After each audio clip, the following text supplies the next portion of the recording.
Well, good afternoon, everyone, and thank you so much for coming back to the stadium for the discussion that we're going to have this afternoon. The discussion panel that you have joined is Inclusion and Technology, Are We There Yet? And the moderator for this session is Michele Kline, who's the president and founder of Kline Hospitality Consulting. So thank you so much, Michele, for taking care of this and preparing for this session.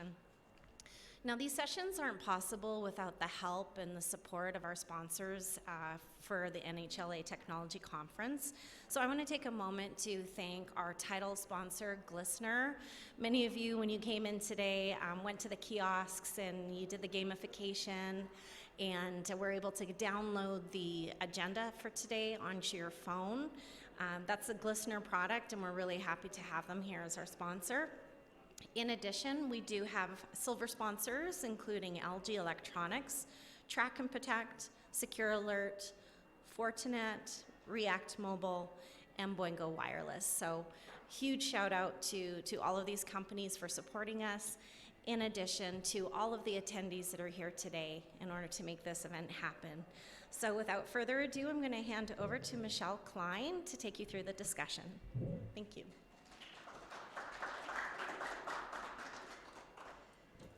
Well, good afternoon, everyone. Thanks for being here. Thank you to our amazing panel that we have today, inspiring. And my name is Michele Kline. I'm president and founder of Kline Hospitality, and pretty much what I do is I fix underperforming operations through service quality evaluations, process improvement, and training. And in doing so, I have become very aware of the different aspects of diversity and inclusion that are a big deal when it comes to fixing an operation and making things better from an operational and HR standpoint. I'm also co-author of the book Becoming an Unstoppable Woman, which kind of is in line with what we're trying to accomplish, which is bringing awareness into the world, the workplace, and everything around us as to the importance of gender diversity and diversity in general. So in the past few years, I have been doing a lot of studying, a lot of researching in the matter of diversity, not just gender related, but also in anything that has to do with ethnicity and race and sexual orientation and whatever the case may be, because inclusion is not just gender or just race. It is a combination of everything. So I'm gonna walk you through a little bit of the background as to why we're here, how we can help, and then we'll dive into our beautiful panel, and they'll give us a little bit of an enlightening moment to fill us up with energy to go out there and try to change the world. So think for a minute, if you will, having Cinderella, Jasmine, and Ariel coding. Hairs up in a ponytail, cigarette butts laying around, empty cups of coffee, dark room, coding. Mind-blowing, right? But if you can imagine it, we can change it. And let's talk a little bit about what are those things that make the importance of being aware of gender diversity in the workplace, specifically to the tech segment. And I can come in and I can tell you all these romantic things or emotional things as to why women should be included and how important this is. The bottom line is, it will affect your bottom line, right? So let me walk you through, instead of the emotional aspects, let me walk you through some statistics. 1985. 37% of computer science bachelor degrees were taken by women, 37% only. 57% of the workforce in 2017 was female. That's over half the workforce. In 2020, we look at Google, Apple, Facebook, Amazon, Microsoft, and only 25% of their workforce is female. We are talking massive corporations. Today, 37% of tech startups have only one female member in their board of directors. 37%. 63% of men have expressed that they believe that their organizations are equal opportunity employment. 63%. Look at the statistics above. The ratio men to women is 5-1. 25.5% of leaders at Google are female. That's 1/4. 17% of Fortune 500, not 5,000, 500 companies have female CIOs. 17%. It's a sad number. 71% of women in tech that have been surveyed feel that it's still a boys' club. So going into this research for me, specifically to tech, was very enlightening. And it wasn't so much the crazy statistics that I came across, but it also had to do with what the women were saying and how what they were saying in the different companies that I spoken with, it was very much the same story across the board. So let's take a guess, if you will. What is the percentage of women in tech in general, US? Take a guess.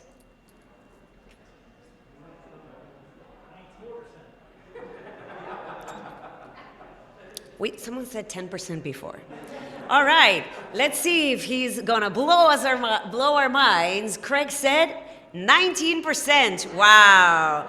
Congratulations, Craig Jacobs, MGM Resorts.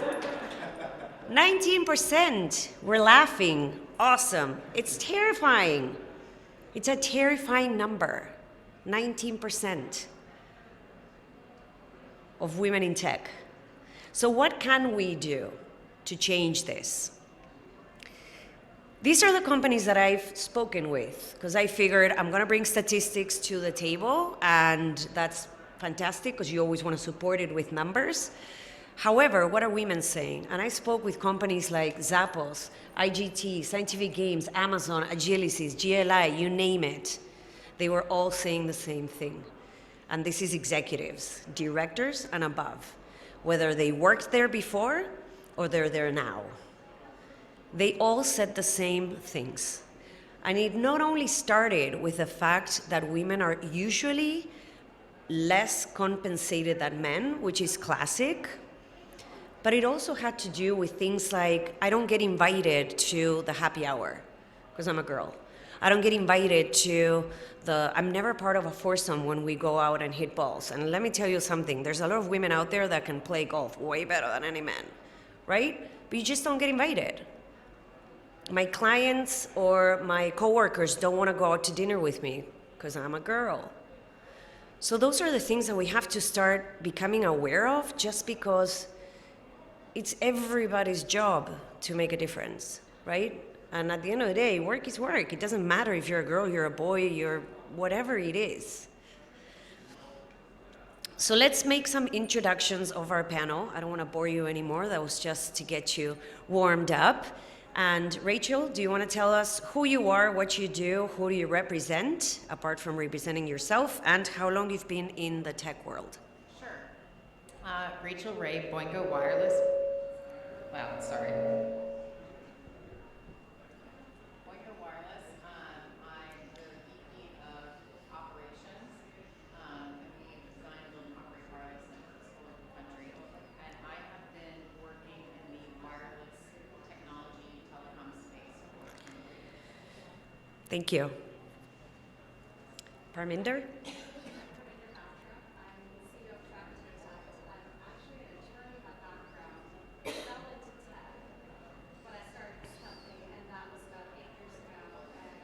Boy, do those statistics make me passionate, because I definitely have a view on where we are and where we need to be. That's fantastic. We can't wait to hear that. How about you, James? And thank you for being our only guy. Absolutely. We're so excited. Thank you for the support. Thank you for being here. James Healy, Director of Hotel Operations at New York Hotel Casino, right here in Las Vegas with MGM Resorts International. And I've been with the company almost 30 years. Wonderful. Thank you. So let's jump into question number 1. Let's see if Rachel wants to kick this off. Would you say that technology is still a boys' sector in 2021? Yes, it is still a boys' sector. I think it's definitely male-dominated. However, I think we've made great strides and it's getting better than it used to be. Thank you. Parminder? Definitely. I mean, I'll tell you honestly, I could walk into a room with engineers. I've been in different boardrooms where, even though I'm the CEO, people will turn to my male counterparts and talk to them about the technology, but then talk to me about the sales side of things, as if, you know, sales and marketing is my forte. So, and then they quickly realize that I know more about the tech because I built it. I know more about the tech side of it, but it definitely is. But I'll agree with Rachel that we've made huge strides, but there's still more work to be done. Wonderful. And that is so true. It's almost like we grow up being crafted to take on operations or sales or marketing or HR roles. And then you turn around and look at HR and you have an office filled with girls. So we're missing out there as well, right? It goes both ways. That's quite interesting. James? So I have a little bit of a different take, not being directly related to tech, however, being in operations, especially in the gaming environment, we're surrounded by tech and constantly dealing with vendors and with shows like today, even by being able to understand the technologies that are out there. But I can tell you, as you walk through even a show like today, who's here representing at most tables? It's the males, right? And to your point exactly, a lot of times we see that even in operations, even in hotel world, where we will be interacting with technology companies, and I can tell you it's refreshing when you actually walk in and there is a female in charge. And I've been fortunate enough to, in our industry, be led by 3 very important influential leaders in my career, the development of my career, and all 3 are women, and I'm very proud of that. And I say that because also having male leaders in my life, there is a big difference in the way that the mindset looks at decision making, at, for us, operational flow. What are the priorities that would make the business successful? And I think that's one of the things I personally have benefited in my career, is the fact of having strong women leaders help me look at it from that perspective, because we truly, I can say MGM Resorts and the properties I've worked at have been led by women, and those properties are highly successful. And I've always said it's because of those women that have led us, because of the type of mindset that they have in decision making and looking at things from a different perspective. My experience has been is long before diversity was the word, right? That female perspective is led by diversity and inclusion, I think more so than from the male side. Right, wonderful. And it's important to know too that you need both perspectives, right? You need the she and the he perspective, and or in any other segment of diversity per se, and having that perspective is what's going to make things work. It's not a matter of it being a race, or women want to crush men, or women want to be ahead of men. It's a matter of creating that awareness and comprehension of how this looks like today and where we need to go in order to start moving that bottom line and benefiting from the diverse world, right? Yes. And I'm going to jump in there. There's actually statistics that prove having diversity is good for the bottom line. Mm-hmm. And the statistics are, when you have all male boards, so if we look at companies, public companies, where they've had all male boards, they've actually done well. That's not to say they haven't done well, they've done well. But when they've added, and these are public companies, when they've added even one female board of director, they have found, and whether you look at Gillette and you look at Kraft and you look at major organizations, their bottom line generally has improved, their policies and procedures have improved, their approach to operations has improved, and fundamentally that's led to them adding more than one woman to the board. And so your statistics show, and in fact, it is one of those things, there's this movement of, it was before 2020, and it was like, I'm trying to remember the campaign's name, it was Women by 2020, and the whole movement was that they wanted to have 20% of women on the public boards be women by 2020 because Expedia didn't have a woman on its board, if you can believe it, till 2019.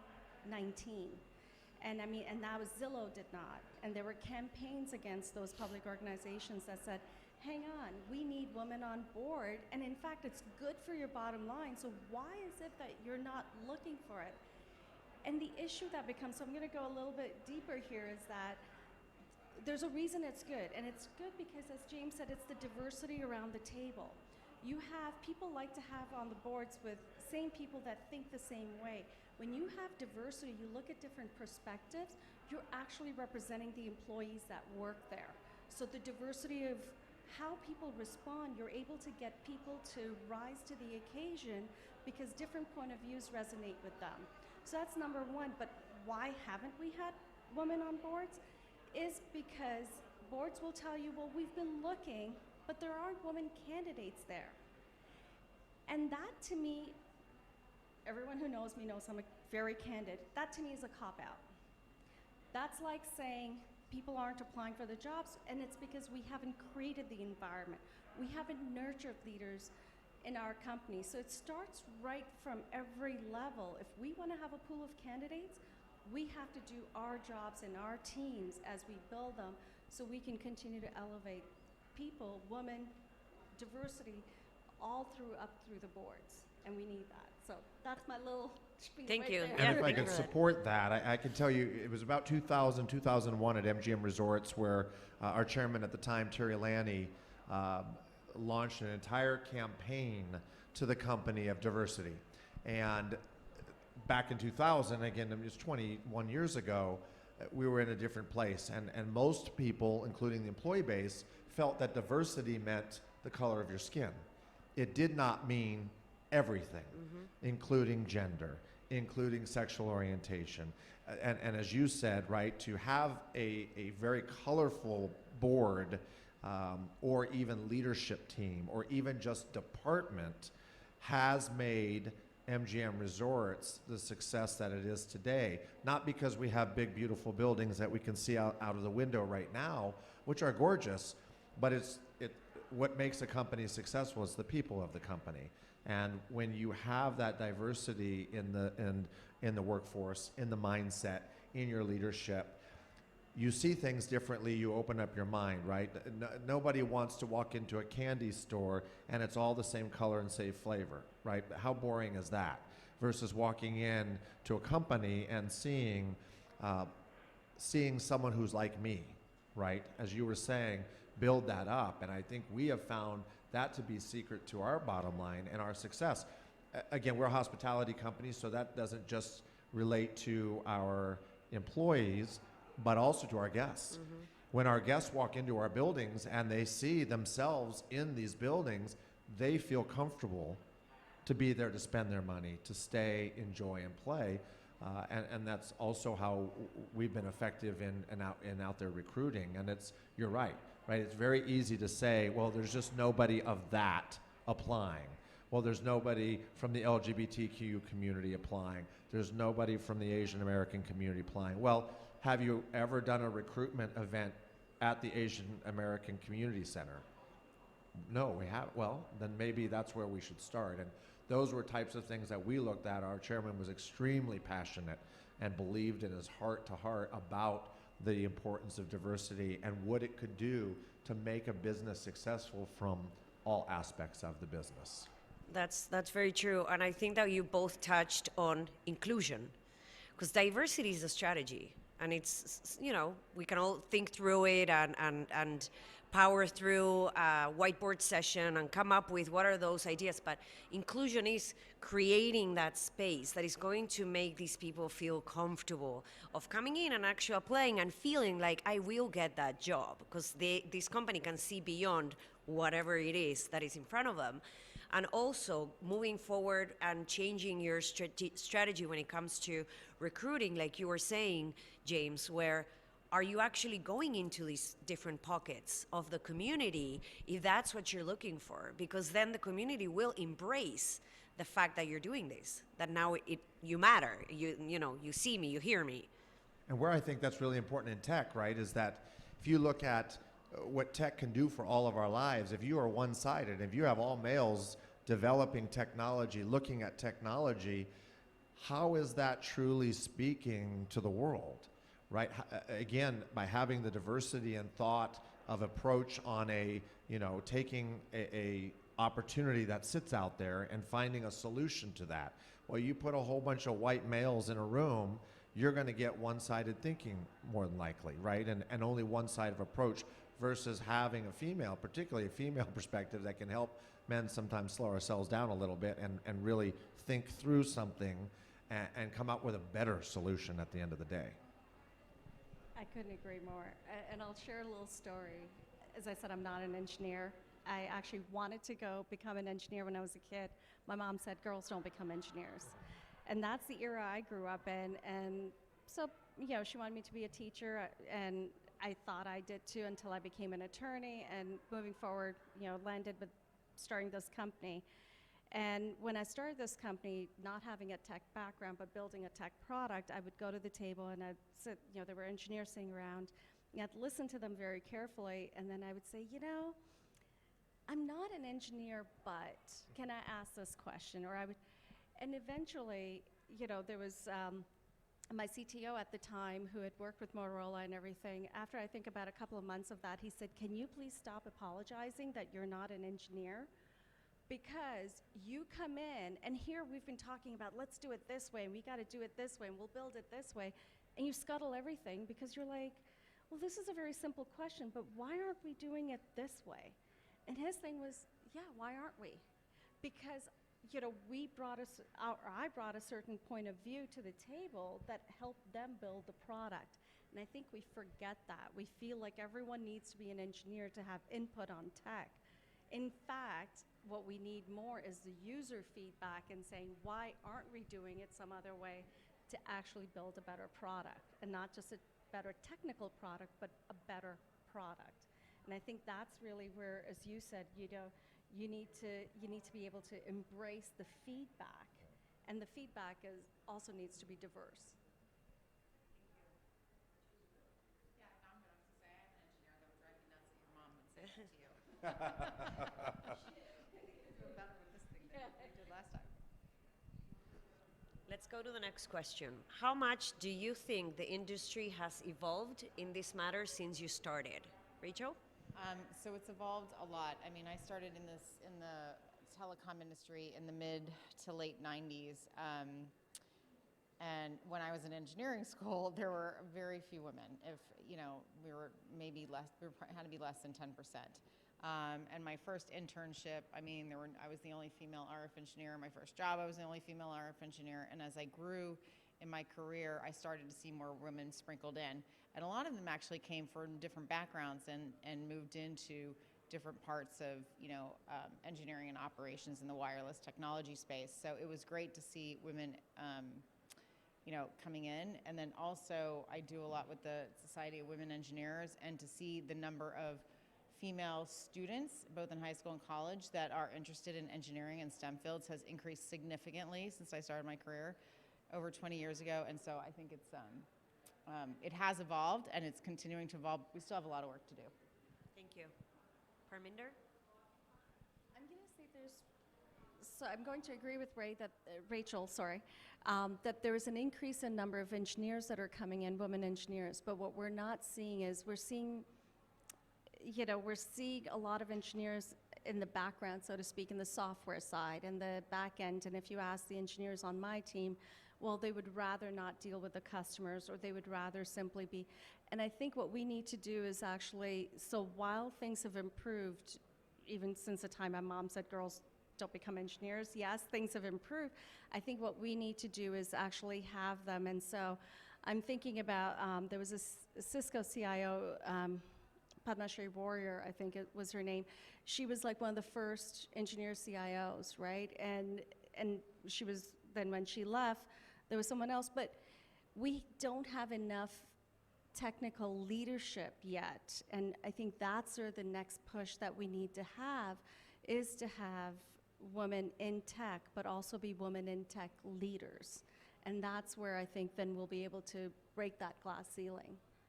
And trying to figure out a way where we can encourage girls to follow those STEM careers, right? I mean, considering that it was a female, the first person in this world that has created code in the 19th century, and we're talking about this today, it's almost like makes no sense. Because it's a two-step thing, right? One is to get them into tech, but then the next step is to encourage women in leadership. And so it's almost like two leaps that need to be made.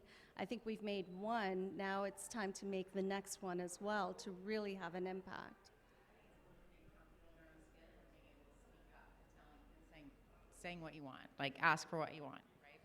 That's the step that you have to. I think that's where, right, the movement has to be made, is that leaders of companies of all sizes, big and small, need, which typically right now are male, need to embrace that women leadership brings such value to the organization. They need to seek it, right? And then they need to celebrate it, and to truly make sure that those women who are in leadership aren't checking a box, but are truly out there. And so that then the workforce, right, sees and says, well, wait a minute, if she can be the president of a gaming property in my world, right? I mean, talk about the same thing. I think our industries are very much alike in that sense, that typically the gaming world was always the boys club, right? That's how it started. And tech is the same way. And having these incredible female leaders need to be celebrated and need to be a face of the company, so that people in college and coming up in the workforce can say, look, yeah, I started out as a guest room attendant cleaning rooms, but that doesn't mean I can't become the president of the property or become the CEO of the company by being able to see and relate. And then, of course, companies utilizing and leveraging the female leadership to be mentors and to truly be a face. I just think it's so important of that. And I say that because our company's done a great job about that. And again, we have a long way to go as well. We are still way, way too far heavy male leadership. But I think that we have really focused our efforts in identifying those individuals in the company, particularly female. I'm part of the LGBT community. You know, we have been very open as well as a work, as you said, Michelle, about the inclusion piece, right?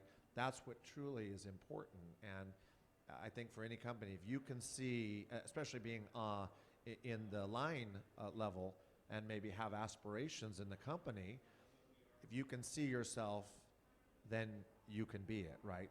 As you say, if you can imagine it, you can change it. And it's the same thing, same principle. Thank you. That took me back in time when you said you used gaming as one of those examples. And when I started my career here in the US 20 years ago, I actually had a VP of table games that was a female and a VP of slots that was a female. So to me, it was mind-blowing. It was so exciting. Anyway. But even especially back then, that was rare. That was rare. Right? And to have Yeah. both, that, especially on both sides of gaming. Hotel, maybe we saw it a little bit more, Yes. but to have it on gaming side, that was great that it's then. And It again, was we've come some distance, but still, as Rachel, you mentioned, we have a long way to go. Yeah. Why do you think it is important for more women to join the technology segment in the industry? I feel like we kind of discussed this already, so we can move on to the next. Do you think enough is done to ensure we move the needle? This is part of what we've talked about as well. Does anyone want to add to it? I mean, we can always add. I just think you can never do enough, no matter what it is, right? If you need to move the needle somewhere, you can never do enough. So you got to keep focus on it. And like you said, it's taking a strategy and implementing it, and then having the employees really believe it and act a certain way. So let's say we adjust this question a little bit and think and look back 2020 and how 2020 and the pandemic set women backwards, right? So how do we recover from that? Right? When you had to pick, do I stay home with kids? We're homeschooling, there's no daycare out there.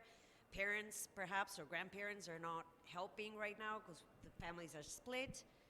So how do we recover from all those efforts that were made in so many years and all of a sudden we're back 25 years? James? I'll jump in on that. Just something that comes to mind is that COVID, I think, taught us all is we have to change, we have to evolve, we have to be ready. And I think if you want a company that's going to be successful, whether it's in the tech field or in hospitality or any industry, we have to look at that from a company standpoint and say, what can we do? How can we operate as a company that will attract the right workforce and be able to accommodate the world that it is now? I don't know that it's in my opinion, we're not going to go back to what 2019 was, where life was what it was. I think that particularly kids and how school is done, right? That I think is forever changed. Maybe not wide, but still I think there'll be a lot more homeschooling and so forth. I think parents had an opportunity to see some value to be at home with the kids and be a part of that.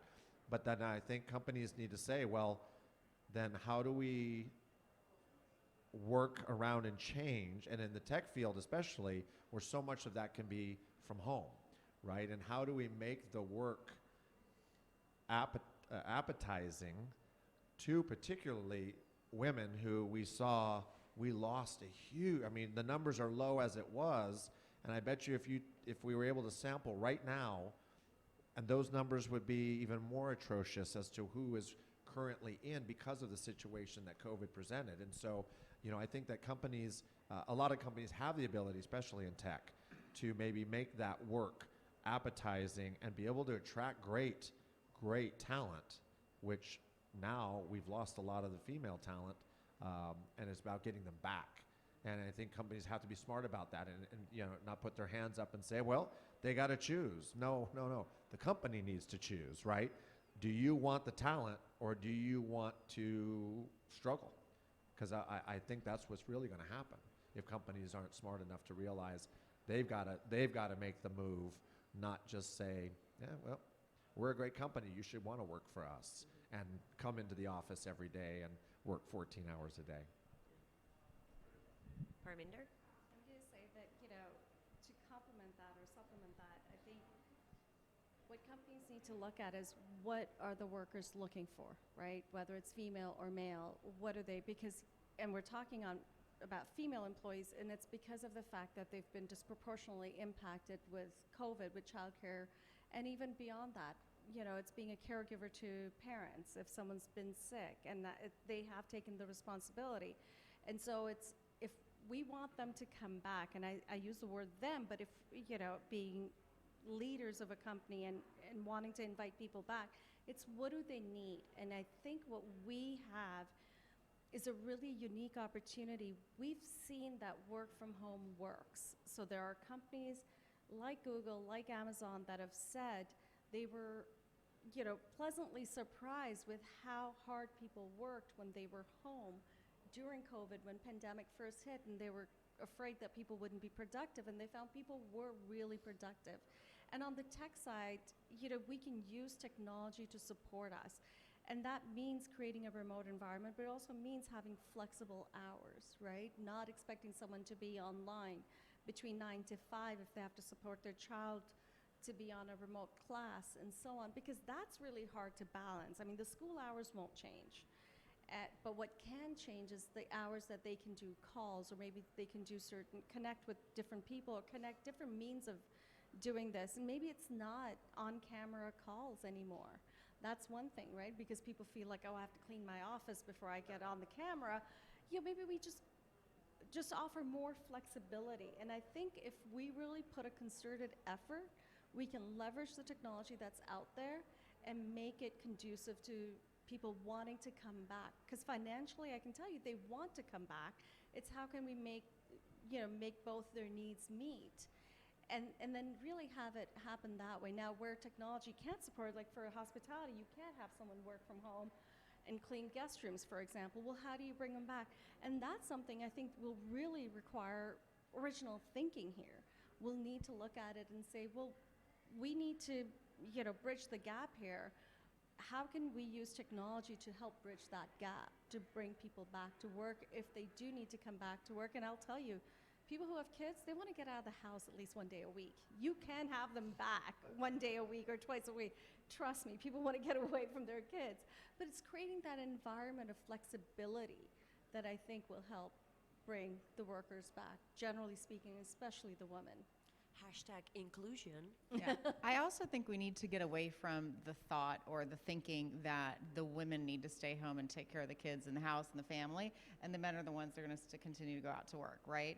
So I'm very fortunate I can work from my house, and when COVID hit, all of a sudden we've got, just like everybody else, I'm sure sitting in this room, I'm a teacher, I'm a mom, I've got to cook dinner, I got to do my job, and I've got all this other stuff. My husband, today you're still kind of juggling a little bit, even though things have gone pretty much back to normal. But my husband stays home most of the time, and I do what I need to do to get the job done. So we have what you would consider a role reversal, right? He's the one that takes care of the family or the majority of the household work, and I'm the one that goes out and works. And that's normal for us, and that should be normal for anyone. It shouldn't matter if it's the mom or the dad that goes to work. It's whoever, it makes more sense. In my son's class, one of his friends, the mom is an engineer and works for Pfizer. She's an executive at Pfizer and actually worked on the COVID vaccine. And same situation.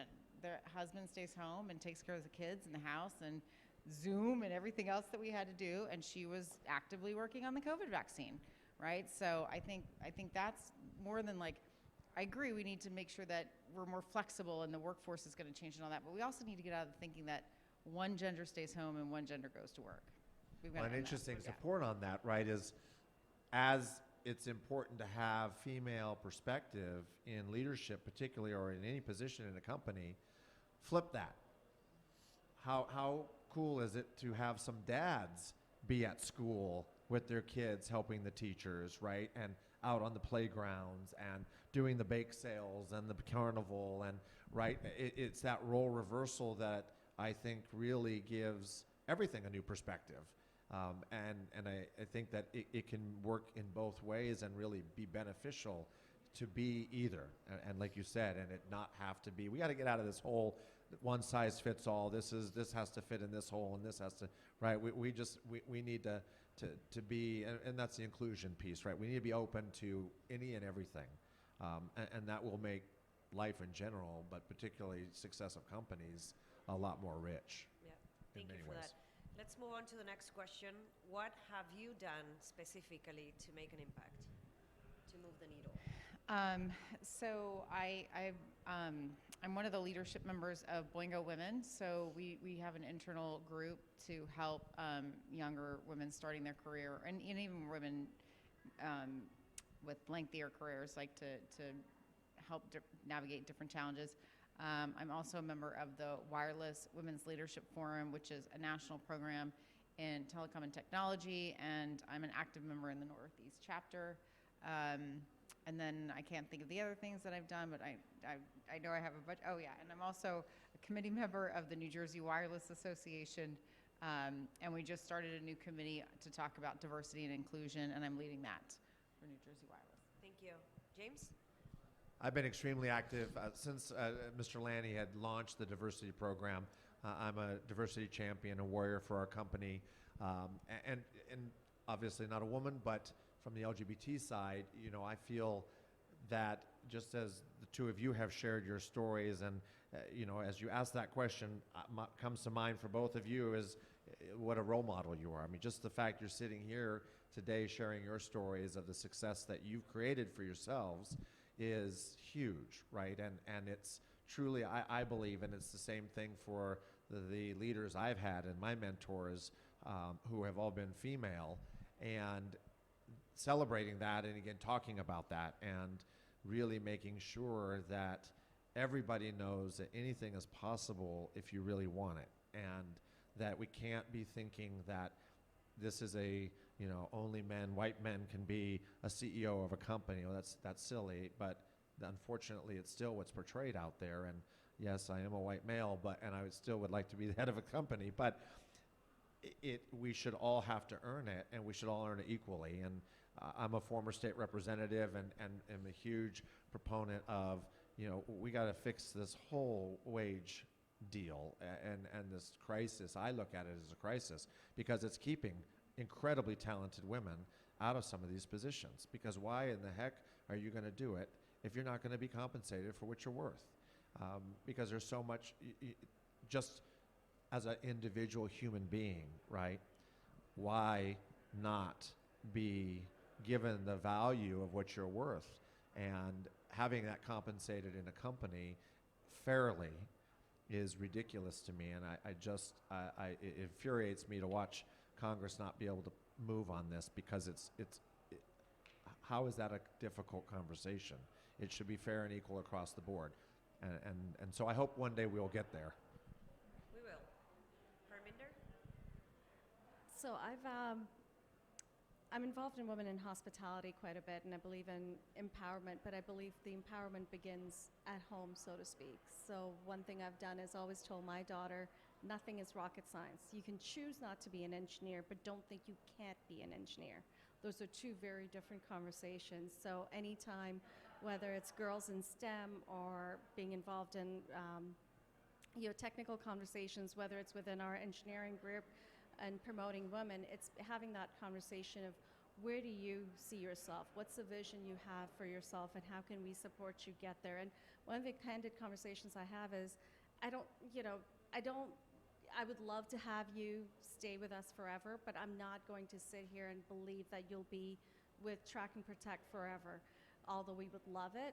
But what is it that we can help you so you're prepared today to grow within Track and Protect, and so that you can also go somewhere else later and feel like you've grown not only individually but professionally along the way as well. And then I think, the last thing I've done as Women in Hospitality and being part of different Women in Travel Thrive and those groups is to really mentor women. And the big thing is, I think being part of the conversation, one thing that I'm passionate about is asking for what you want.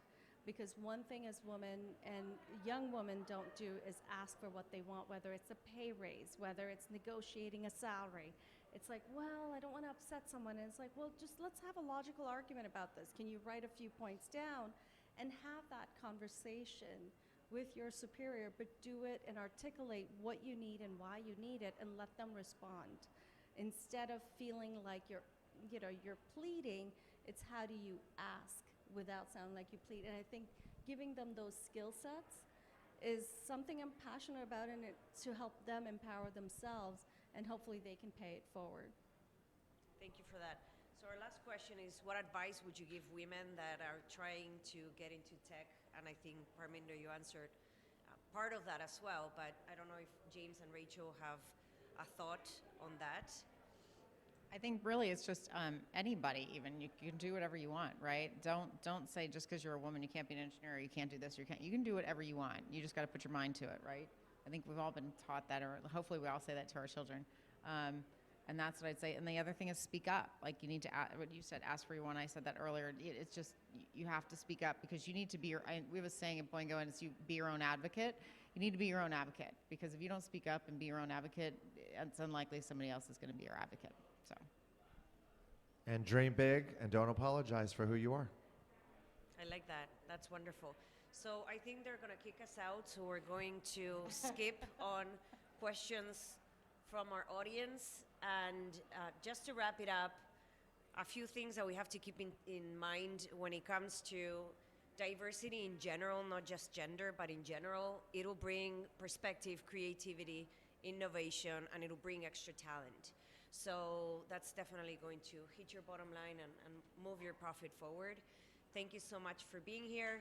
Thank you, panel, for participating, and thank you, James, for supporting. Thank you.